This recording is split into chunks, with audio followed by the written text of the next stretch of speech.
रायगडमधील सुधागड पाली येथील प्रतीक अरुणा प्रकाश जाधव यांनी ॲस्ट्रो स्वीपर संघाचे दमदारपणे नेतृत्व करून दरवर्षी पार पडणाऱ्या नासाच्या जागतिक इव्हेंटमध्ये 2025 ग्लोबल विनर म्हणून दैदिप्यमान आणि अवकाशाला गवसणी घालणारी दमदार कामगिरी केली आहे.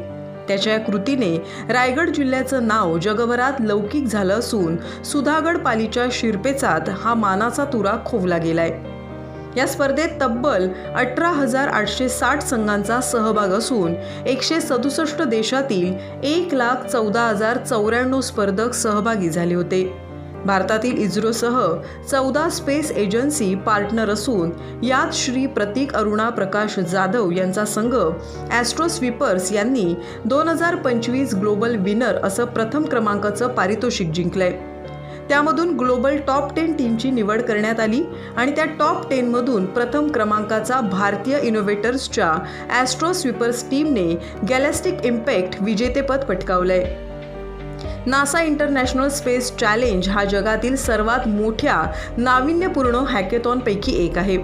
गॅलेस्टिक इम्पॅक्ट हा पुरस्कार जागतिक स्तरावर मोठ्या प्रमाणात सकारात्मक बदल घडवून आणू शकतात अशा टीमला दिला जातो. या पुरस्काराचे मानकरी प्रतीक जाधव आणि त्यांची टीम ठरली आहे. या टीमने ॲस्ट्रो स्वीपर रिस्क इंडेक्स नावाचा एक समग्र स्कोरिंग फ्रेमवर्क विकसित केलाय. प्रतीकने भारताचे जागतिक स्तरावर प्रतिनिधित्व करून प्रथम क्रमांक पारितोषिक मिळवलं असल्याने ॲस्ट्रो स्वीपर संघाचे सर्व स्तरातून कौतुक आणि अभिनंदनाचा वर्षाव होतोय. पाली शहरातील भारतीय इनोव्हेटर प्रतीक जाधव यांच्या नेतृत्वाखालील आंतरराष्ट्रीय संघ ॲस्ट्रो स्वीपर्स यांना नासा इंटरनॅशनल स्पेस चॅलेंज 2025 मधील प्रतिष्ठित गॅलेस्टिक इम्पॅक्ट पुरस्काराने सन्मानित करण्यात आले. हा पुरस्कार पाली शहरातील वावळोली टेक्निकल कॉलेजचे प्राध्यापक प्रकाश जाधव यांचे चिरंजीव प्रतीक प्रकाश जाधव यांनी आपल्या टीमच्या मेहनतीने मिळवलं असून त्यांच्या या यशाचं सर्वत्र कौतुक होतंय. ॲस्ट्रो स्वीपर्स प्रकल्पाने कक्षीय अर्थात ऑर्बिटल कचरा व्यवस्थापन आणि अवकाश शाश्वततेसाठी अभिनव फ्रेमवर्क सादर केलंय. वाढत्या उपग्रह संख्येमुळे पृथ्वीच्या लो अर्थ ऑर्बिटमध्ये निर्माण होणारा कचरा हा केवळ तांत्रिक नव्हे तर आर्थिक आणि ऑपरेशन धोका बनत चाललाय. यावर उपाय म्हणून या प्रकल्पाने जोखीम मोजमाप, निर्णय समर्थन आणि जबाबदार ऑपरेशन यांना एकत्रित करणारी प्रणाली विकसित केली आहे. दमशील सावंत सह न्यूज ब्युरो रायगड. पाली सारख्या ग्रामीण भागातून आपण पुढे जात नासाच्या जागतिक इव्हेंटमध्ये आपण विजेतेपद पटकावलेलं आहे.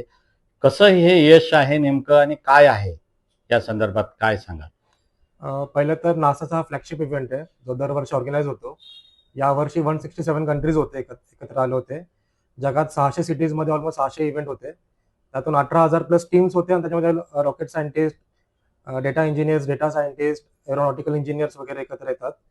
ह्याचा उद्देश हाच आहे की नासाला खूप साऱ्या जगात चॅलेंजेस असतात, तर त्यांना सोल्युशन हवं होतं आणि इट्स अन ओपन चॅलेंज, त्यात कुणीही भाग घेऊ शकतं. तुम्हाला कुठे डिग्रीची गरज नाहीये. सो यावर्षी एक टॉपिक होता त्याचं नाव होतं कमर्शियलायझेशन ऑफ लोअर ऑर्बिट, की पृथ्वीला जवळचं जो लोअर ऑर्बिट आहे त्याला आपण कसं प्रकारे कमर्शियलाइज करू शकतो आणि त्याच्या पुढे आपण कसं कचरा वगैरे त्यात जो आहे तो आपण कमी करू शकतो. सो याच विचारातून मी ॲस्ट्रो स्वीपर्स टीमची स्थापना केली. यात तब्बल 4 देशातून आम्ही मुलं आहोत. इजिप्त, फिलिपिन्स, जर्मनी आणि भारताचे 3 जण आहोत. एकूण 6 मुलं होतो. आणि यातून मग आम्ही एक बिझनेस प्लॅन तयार केलाय, पूर्ण रेव्हेन्यू मॉडेल तयार केलाय, एक स्टार्टअप उभा केलाय. आणि तेच नव्हे तर याच्यामध्ये आम्ही वेगवेगळे सोल्युशन्स काढले, जसं की नासाकडून एक सॉफ्टवेअर येतं, त्याला डेब्रिस असेसमेंट सॉफ्टवेअर म्हणतात. तर त्या सॉफ्टवेअरचा यूज करून आमच्याकडे 100 वर्षाचा डेटा नासाकडनं आला होता. US एअरफोर्सने आम्हाला तब्बल 30,000 सॅटेलाइटचा डेटा पुरवलाय की जे लो अर्थ ऑर्बिटमध्ये कार्यरत करत आहात. तो डेटा आम्हाला भेटलाय. त्या व्यतिरिक्त युरोपमध्ये लक्झमबर्ग नावाचा देश आहे, तिकडून आम्हाला एक स्पार्क डेटा सेट भेटलाय. तर अशा मी बऱ्याच डेटा सेटचा वापर करून बरेच एक टेस्ट रन केला आमच्या सॉफ्टवेअरमध्ये आणि एक कॅल्क्युलेशन करून एक नवीन फॉर्म्युला क्रिएट केलाय. तो फॉर्म्युला अशा प्रकारे आहे साध्या भाषेत की बँकेला एक स्कोर असतो, क्रेडिट स्कोर. कुणाला लोन द्यायचं का नाही द्यायचं हे आपल्याला त्या स्कोरवरून कळतं. तर सिमिलरली वी थॉट की even space needs a credit score. आम्ही एक स्पेससाठी स्कोरचा निर्माण केला आणि त्या प्रकारे आम्ही एक तेच फॉर्म्युलाज आणि सॉफ्टवेअरचा वापर करून फर्स्ट टाइम एक असं काहीतरी युनिक केलंय की स्पेससाठी सुद्धा एक स्कोरचं निर्माण केलाय. तर भविष्यात जर कुणाला पुढे काही सॅटेलाइट्स पाठवायचे असतील तर आपल्याला कळेल की ह्या देशाचा किती अकाउंटेबिलिटी घेतली पाहिजे, त्याचा स्कोर काय, ह्यांनी खरंच सॅटेलाइट लॉन्च केल्या पाहिजेत का, आणि अशाच बऱ्याच गोष्टींचा भाग आहे. आपल्यासोबत किती जणांची टीम आहे एकूण? आम्ही एकूण 6 जण होतो, त्यात मी भारतातील अजून दोन जण आहेत. एक चेन्नईची प्रगती, गुजरातमधून हर्षिव, आणि त्या व्यतिरिक्त अजून 3 देशातनंही होते. तर जेनाब फ्रॉम इजिप्त, योसरा फ्रॉम जर्मनी आणि शर्लिन फ्रॉम फिलिपिन्स. या क्षेत्रामध्ये आपल्याला पुढं आपलं काय मिशन आहे किंवा आपला काय उद्देश आहे नेमका? तर आता हा मी एक प्रकार सांगितलं की आम्ही स्टार्टअपच उभा केलाय. आमचा उद्देश हे आहे की सध्या लोअर तापीमध्ये एवढा कचरा आहे. We want to build a system and we want to start a startup की ज्याने आम्ही हा कचरा फक्त कमी नाही करणार, तर पुढे पण हा वाढला नाही पाहिजे. आणि ह्यात पूर्ण जगाने एकत्र आलं पाहिजे. जसं की ना फक्त नासा, तर इस्रो आले, युरोपियन स्पेस एजन्सी आलेत. तर आपण कसे सगळे एकत्र येऊन हा कचरा टॅकल करू शकतो. कारण की आजकाल सगळेजण सॅटेलाइट खूप सारे लॉन्च करतायत. त्याला काही मर्यादा राहिली नाहीये. तर एक सिस्टम अशी डेव्हलप झाली पाहिजे की सॅटेलाइट लॉन्च करताना कशा प्रकारे त्याला एक कॅप टाकता आला पाहिजे की कमी लॉन्च करा. दुसरा मुद्दा असा की सॅटेलाइट लॉन्च केली तर त्याला कोणी डिऑर्बिट नाही करत की ती पृथ्वीकडे परत कशी येईल, काय होईल. ती अवकाशात फिरत राहते गुरुत्वाकर्षणामुळे.